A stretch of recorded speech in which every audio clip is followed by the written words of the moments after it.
భారత్ పాకిస్తాన్ మధ్య యుద్ధ విరమణ శాంతి చర్చలకు స్వాగతం పలుకుతా ఉన్నాం. ఇది ఒక విధంగా ఎప్పుడైనా యుద్ధం అనేది మానవాళికి వ్యతిరేకమైంది.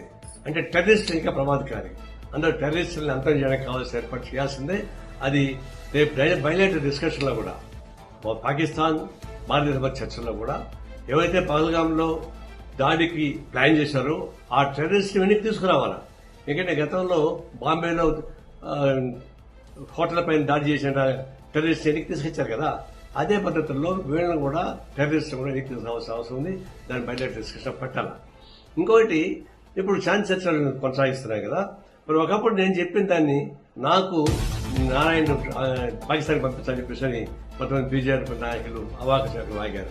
ఇప్పుడేమంటారు, మోడీని పంపించాలన్నా పాకిస్తాన్కి? అనేక మందిని చనిపోయారు, 26 మంది చనిపోయారు, ముక్కుపచాలని పెళ్లి చేయడం చనిపోయింది. అంత బాధపడిన వాళ్ళకంతా కంపెన్సేషన్ ఎవరు ఇస్తారు? వాటిపైన ఎవరు బాధ్యత ఇస్తారు? మరి అవన్నీ లేకుండా ఎందుకు సీజ్ ఫైర్ అయ్యారు? ఎందుకు పీఓకి ఎందుకు ఆక్రమించుకోవడం ఇష్యూ చేశారు? ఇవన్నీ చూసినప్పుడు మీరు టాక్టిఫుల్ గా భారతదేశం అడ్డం పెట్టుకుని చేసే వ్యాపారం తప్పకుండా నాకేం కనపడలేదు.